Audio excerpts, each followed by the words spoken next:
Okay, let's go live. It's James speaking, trainingsites.io. Google just announced 2 days ago now, I think, an extinction level event for online education. And what I want to do is I want to talk about the brand new AI-enabled version of Chrome, that browser that a majority of us use on a regular basis whenever we were online and in the internet. We all live in Chrome, and AI, Gemini, is now baked, cooked right into it. Now, in the United States, I believe it'll all be rolled out in the next couple weeks, and then other countries will start having it available to them.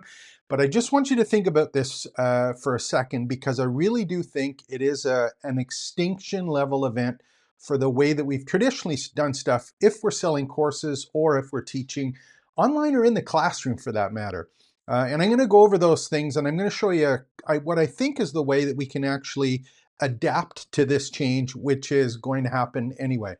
And the whole reason I was thinking of this is because I had done a video, I think maybe a month ago, about Perplexity, which had its own brand new browser, and that browser had Perplexity built directly into the browser. Now, you had to use Perplexity, you had to have its version of Chrome in order to use it. The difference here is that it's the same idea. We have Chrome built into the browser, but it's, pardon me, AI Gemini built into the browser, but it's Chrome.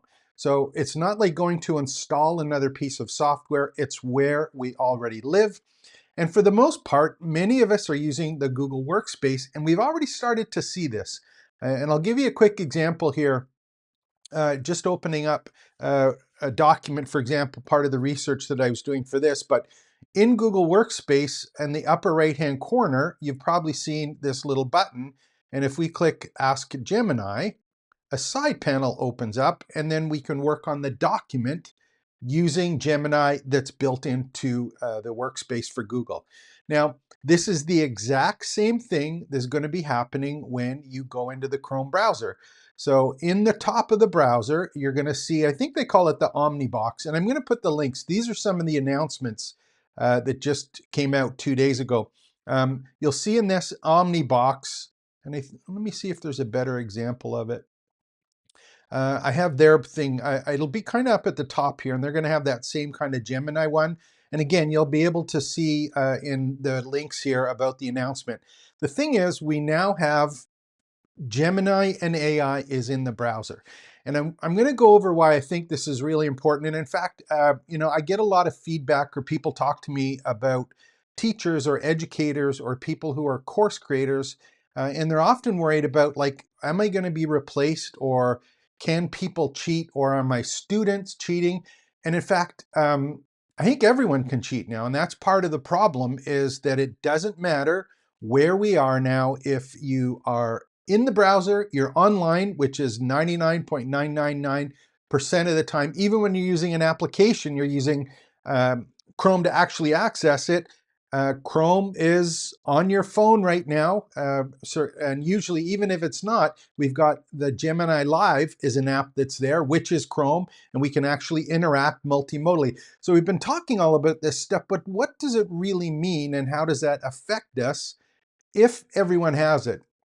So I did a little bit of work here, and I'll just kind of explain what it is kind of going through here. And there's three things that they talked about quite a bit. One was the Gemini in Chrome. So again, Gemini's baked in, and then they had AI mode, and then safety. So the one thing that people, often are worried about is like, hey, like, is going to be safe? It's AI is working on and in my browser.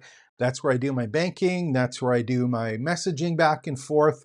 These are the documents that I'm working on. Is it safe and secure?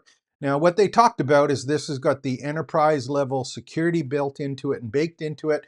And again, my understanding is that it's not going to be open to, well, how can I put this? They're obviously there's security risks. However, they are using the enterprise level security on it when they do it. And this one right here, let me just kind of look at some of the things they were talking about. Now, these are the ones that they talk about in the demos. And the reason, I look at this is I go, okay, great, tailor recipes for my needs, summarize info for decisions, get style advice, cook faster, brainstorm for a pet name. I don't really care. So I'm always trying to figure out, how does this actually apply to teachers and educators or course creators? So one of the things, just to give you an idea of where this fits in, and then how we're going to have to kind of manage it if we don't want to get completely replaced, knowing that the student or the course buyer has it, and any other course creator that we're competing against. And the first thing is that it's a research assistant now. I've been talking about having a personal avatar or an assistant with you at all times. This research assistant is the browser. It's Gemini, it's baked in for you. So the context of every page that you are on, Gemini knows where you are, what you're doing, what the videos are, what the text is, what the video's playing, the audio, the images. It's multimodal. It's there on whatever tab you're on. Now, the thing is, it's tab and tabs. So all of Chrome, not just the individual tabs, and in fact, across your history. So the pages that you went and looked at previously, those pages are now accessible to Gemini to interact with. So everything in your browser is fair game. And the thing is that this is up in the Omnibox, it's multimodal, we've got natural language interaction. And that's the other thing I've been talking about for quite a bit of time now, is that it's not about text prompting anymore, it's about interacting with voice, with the browser context, and being able to have discussions with it at that time. And for us personally, when you're thinking about this as a teacher or a course creator, the thing that comes up is that you can now seamlessly ask questions of what's going on the page. Again, it's not copying and pages or putting a URL somewhere else to talk about it. You're on the page, that side panel opens up, and when the side panel opens up, Gemini's there and you can talk about it. And in fact, that integration allows you to generate and differentiate the materials that are based on the page or the history that have been on for yourself, and also for the students that you're actually generating content for. So if you're creating a quiz, it can be based on a video, not even your video, but it could be on YouTube. It could be on information in one or multiple stories that you've read, or documents that you've been on, or spreadsheets that you've been in. It's from the browser. So anything there is fair game. And that means that it is based on current live content, not stuff necessarily that you've had to generate specifically for the quiz. So it has instant access to all of that content. The best part is that you can say, hey, I've got beginner, intermediate, advanced. I want you to create 3 based on this tab, my browser history, all of the tabs that are open. And again, these ways that people interact agentically now is something else that's going to happen. And what am I talking about that? You can create a Google or some of the other pieces world space. Remember I did that video where you can actually have describe a room or describe a space, and it will actually generate for you. Can you imagine if you were looking at a book or an article, or you had a PDF of a book up and you said, hey, create the Colosseum or based on this book?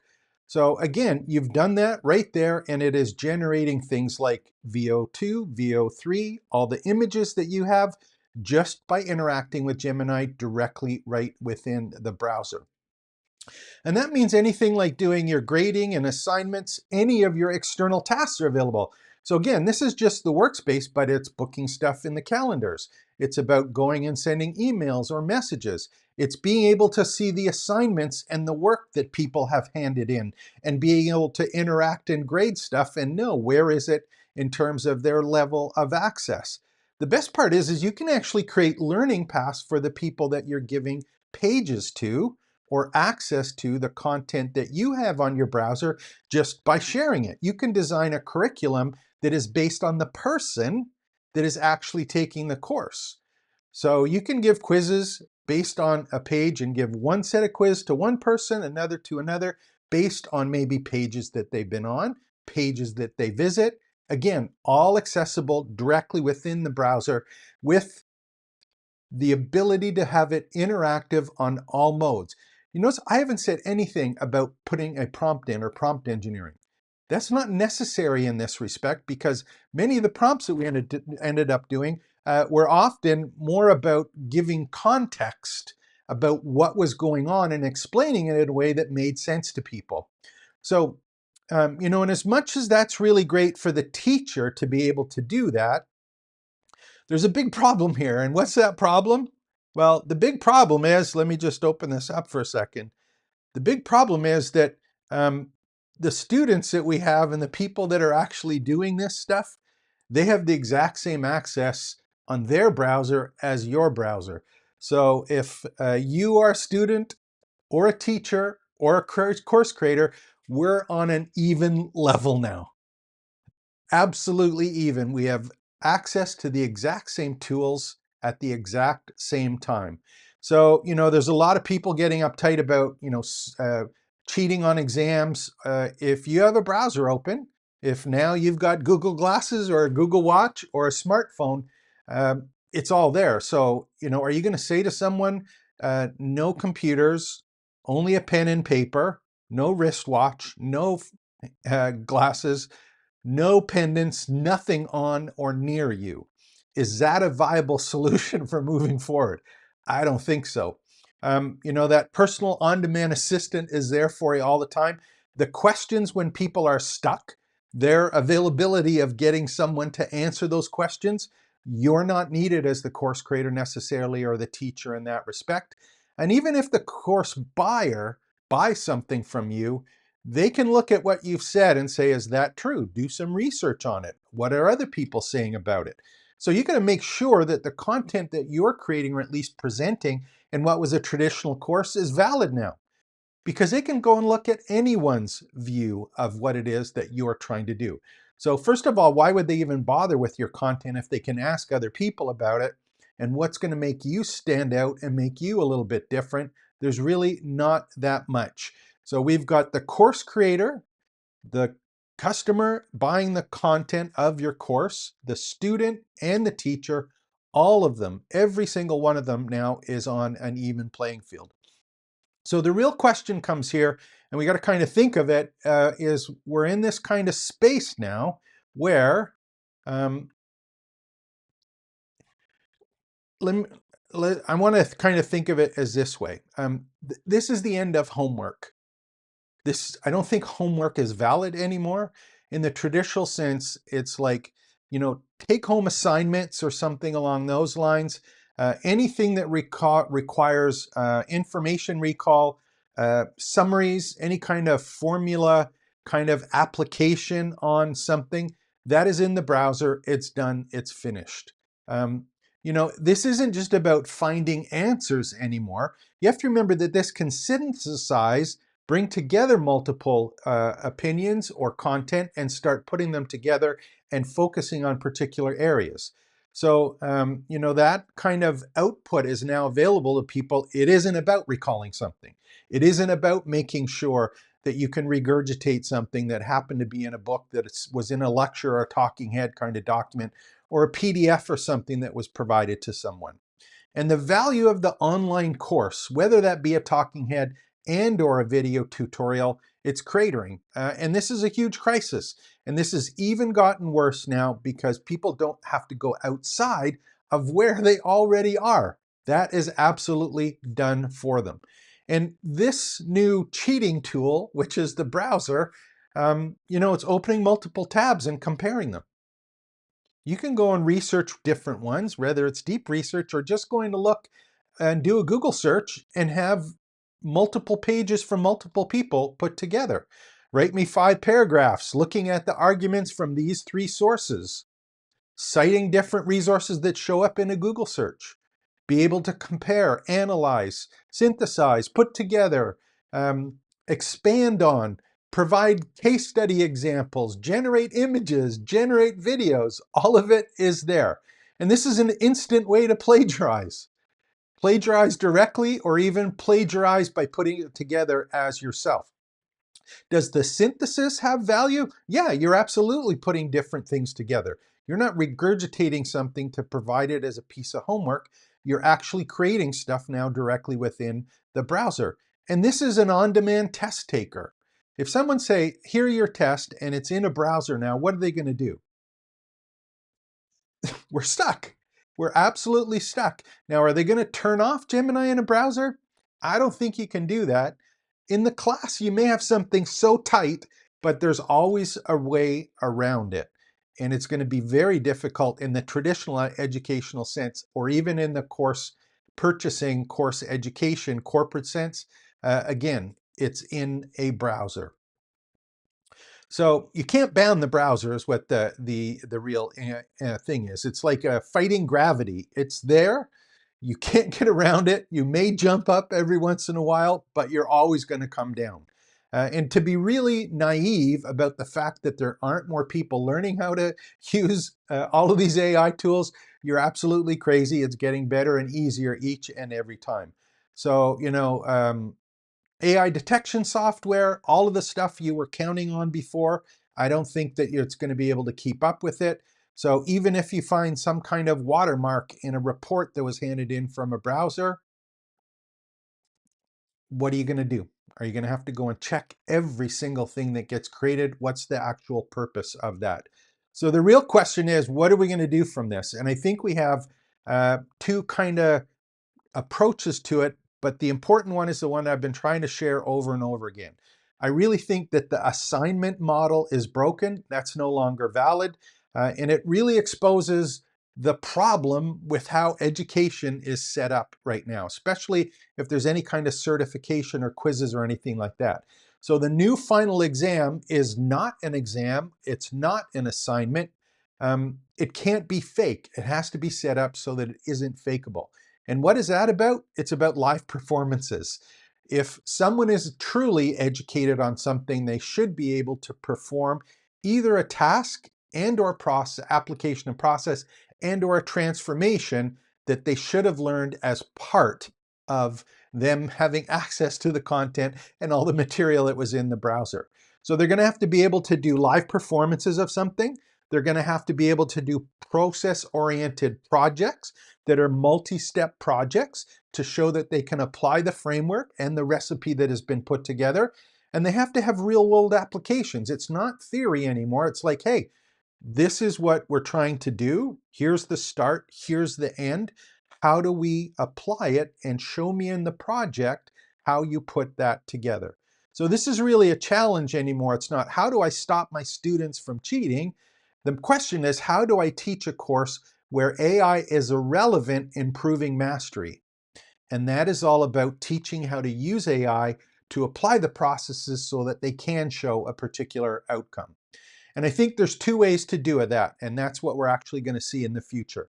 The first one is if you are in the private business space, you need a privately branded campus where a whole bunch of things happen in that respect. You can do portfolios and quizzes, so have people perform or create their portfolio of whatever it is that you're teaching, and have not on quizzes or kind of assignments or hand-ins. It's like create what it is that we're talking about, whether it's physical and or digital.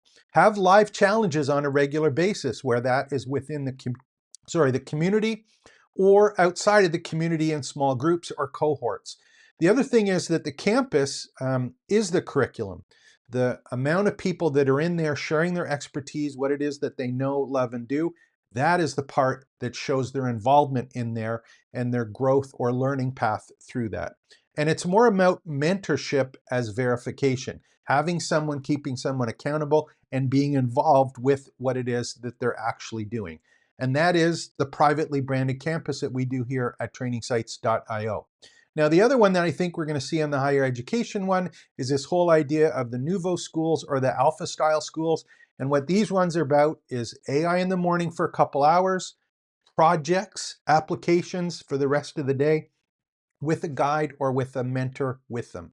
So extinction level event, we're pretty close to that. And I think in the next 400, 500 days, there's going to be some big problems for anyone who's in the education space. So I hope you enjoyed this. Give me some comments below. Let me know what's going on. And a like, of course, trainingsites.io is my privately branded campus. Love for you to get in there, play around, and Let me help you start building your own education business by building your own privately branded campus. Take care and expect the best.